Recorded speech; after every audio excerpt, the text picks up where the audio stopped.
Road to 17 win streak na tayo. Matalo kaya ako?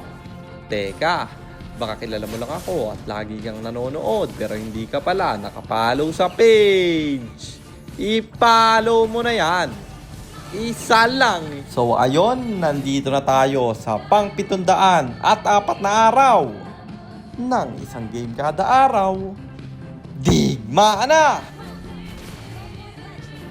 Sa mga hindi nakakaalam, ang longest win streak natin dito sa 1 game per day ay 34. Kaya nakakakalahati na tayo kapag nanalo yung game na to. Sobrang bilis din no? Hindi na natin napansin dahil nakafocus tayo sa pinapa-top 1 global kong account men.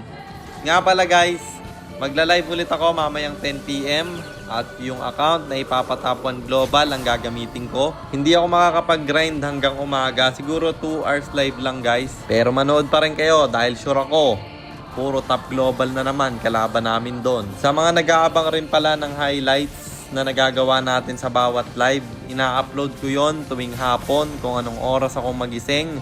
I-share at panoorin nyo na rin men. Gusto ko man i-upload lahat pero magiging overcrowded yung Facebook page ko. Kaya pa isa-isa lang tayo kada araw bro. Oo, medyo late upload dahil nga pa isa-isa pero pipilitin ko pa rin na ma-upload lahat yun men. At balik na tayo dito sa game. Saan aking iniikutan kasi alam kong magiging problema to. Sun user kasi ako at alam kong hirap yung carry sa Sun. Kaya kailangan ko rin siyang ikutan. Baka mapuruhan. Alam naman natin, ang pang late game namin yung carry. Kami bahala ng Kadita o Merly at yung carry na ang bahala sa late G.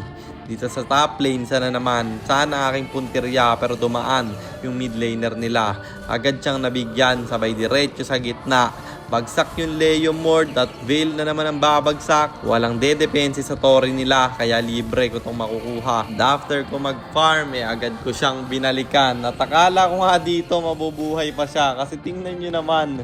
Pumutok lang yung lethal ignition kaya siya namatay. Sobrang tagal bago namatay no? Dahil wala yung Granger nila at bagsak pati yung Sun. Yung objectives sa amin na naman. Sabay diretso sa top para bumasag ng Torre. Kinontrol namin yung minion wave at nagsabay-sabay to kaya mukhang endable na bro. Basag na yung dalawang inhibitor, isusunod pa yung gitna. Paano depensa yung 4 na kalaban pero magiging 3 laban sa 3 na lang kasi yung dalawa kong kampi rin nabigyan kaso ako di napatay nila at hindi pa nga natapos kaya mukhang maglo-lord pa kami dito. Bagsak yung kampi kong 3 rin naman kapalit sa kanila at pagkakuha ng lord agad naming nirekta. Granger tinamaan ang ulti ko kaya mapo-force siya mag-flicker bro at naiwan yung Torre kaya natapos yung laban at panalo na naman tayo and ang standing na natin ay 596 108 596 wins and 108 losses. At para naman sa mga bago lang at hindi pa nakakaalam, ang ginagawa po nating content tuwing 9 PM ay 1 game per day. Trio, rank, game at ang goal natin sa content natin na to ay mag 100 win streak bro. Yun lang. Sana meron kayo natutunan. Kung meron man pa-share lang. Then after nyo i-share, mag-comment na rin kayo ng pa-shoutout para ma-shoutout ko kayo sa mga next nating content. At i-comment nyo na rin ang inyong mga katanungan kasi baka malay mo sa next nating content comment mo naman ang mapili ko. At para naman sa mga gustong magpapilot ng ML account, mag-PM lang kayo. Nagre-reply ako at syempre may bayad yun. Kahit hanggang anong rank, pwede nyo ipapilot kahit anong hero. Pwede nyo ipaspam basta may additional payment pag magpapaspam kayo ng hero.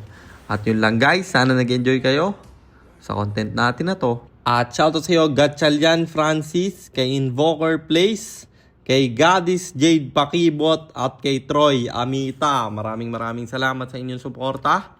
Mag-iingat kayo palagi. God bless. Paalam!